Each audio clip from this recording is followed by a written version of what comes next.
भारत की जाति आधारित आरक्षण व्यवस्था विश्व का सबसे बड़ा मायाजाल, सबसे बड़ी भूल भुलैया है। सामान्य जाति का हर बेरोजगार सोचता है कि उसकी बेरोजगारी का कारण आरक्षण है।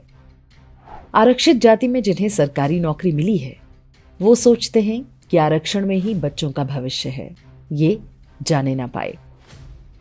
आरक्षित जातियों में जिन्हें नौकरी नहीं मिली है, वो सोचते हैं उन्हें नहीं मिली तो क्या हुआ, बच्चों को अवश्य मिलेगी और केवल आरक्षण से ही मिलेगी। कोई भी हर वर्ष निकलने वाली कुल सरकारी नौकरियों और नौकरी की आयु को प्राप्त करते युवाओं की संख्या के बारे में नहीं सोचता। इससे बड़ा गणितीय अज्ञान कुछ और नहीं हो सकता। हर वर्ष निकलने वाली कुल सरकारी और कुल निजी नौकरियों का जोड़ भी रोजगार की पंक्ति में खड़े युवाओं की संख्या के आगे कुछ नहीं है। फिर ये सामूहिक पागलपन क्यों? भारत और भारत के युवाओं का भविष्य केवल और केवल औद्योगिकरण में है। लेकिन भारत में नौकरी का मतलब सरकारी नौकरी है। समाजवादी व्यवस्था ने भ्रम बनाया कि आरक्षण से सरकारी नौकरी मिलती है, उसके लिए तो हम कुछ भी कर सकते हैं। बस ट्रेन ही नहीं, आवश्यकता पड़ी तो देश भी जला सकते हैं, लेकिन आर्थिक स्वतंत्रता के लिए कभी नहीं।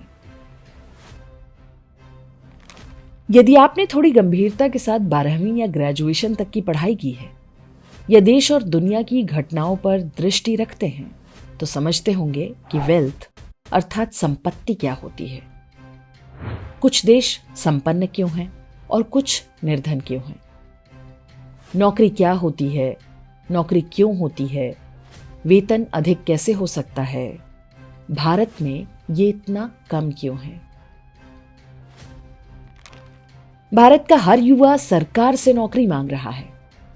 ये व्यवस्था समाजवाद की देन है।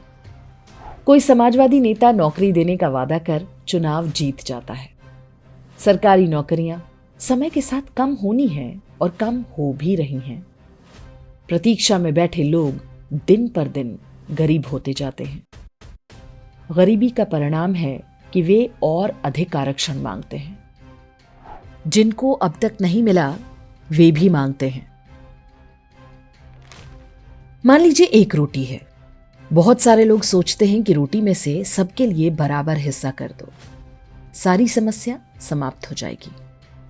लेकिन लगभग 100 साल पहले जब रूस में ऐसा किया गया तो रोटी ही समाप्त हो गई। जिनको मिल रही थी उनको भी मिलनी बंद हो गई। वहां के वामपंथी तानाशाहों ने लगभग 40 लाख रूसियों को मार डाला। कभी रोटी बराबर बराबर नहीं बंट पाई। अमेरिका और कुछ यूरोपीय देशों में कहा गया कि सब अपनी अपनी रोटी बनाओ और खाओ। रोटी बनाने के लिए न सरकारी परमिट की आवश्यकता है, न लाइसेंस की। परिणाम ये कि उन देशों में रोटी के लिए कोई हाहाकार नहीं है। दुर्भाग्य से भारत में स्वतंत्रता के बाद से ही रूस वाला मॉडल अपनाया गया। वास्तव में कोई सरकार केवल इतना कर सकती है कि हर व्यक्ति को अपनी रोटी बनाने की स्वतंत्रता दे, और जब रोटी बन जाए तो उसे ना तो छीने और ना ही किसी अन्य को छीनने दे। लेकिन हमारे देश में समाजवादी व्यवस्था ने सबकी आंखों पर पर्दा डाल रखा है। हम चाहते हैं कि सरकार हमसे रोटी बनवाए और फिर हमें हमारा हिस्सा दे।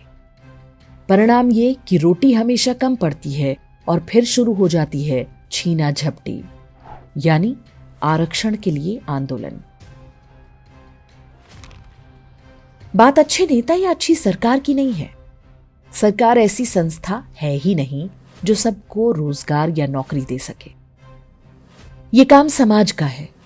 जो गरीब और अक्षम है, उनका ध्यान सरकार को नहीं, समाज को रखना चाहिए। यही सनातन हिंदू मूल्य हैं। और इसी के दम पर भारत कभी सोने की चिड़िया कहलाता था, लेकिन अब वो बीते समय की बात है। भारत में आज आरक्षण नहीं बल्कि संपूर्ण आर्थिक स्वतंत्रता के लिए आंदोलन की आवश्यकता है।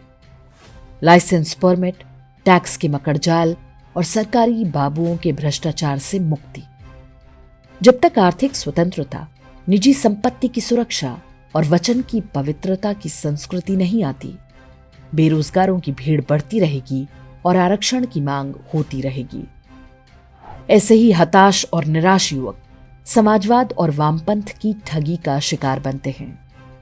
जिस व्यवस्था के वो पीड़ित होते हैं, वही व्यवस्था उन्हें एक बार फिर से चंगुल में फंसा लेती है। आप जो भी शिक्षा लें, अर्थव्यवस्था की थोड़ी पढ़ाई अवश्य करें। अपने वचन के पक्के बने और दूसरों की संपत्ति पर कुदृष्टि ना डालें। ऐसे मूल्यों वाला समाज ही समृद्ध बनता है और रोटी के लिए किसी सरकार या सेठ का मुंह नहीं ताकता।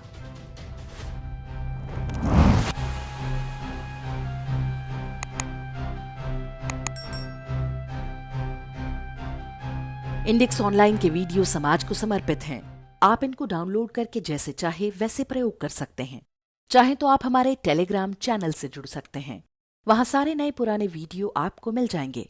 हमारे सोशल मीडिया लिंक हर वीडियो के डिस्क्रिप्शन में होते हैं।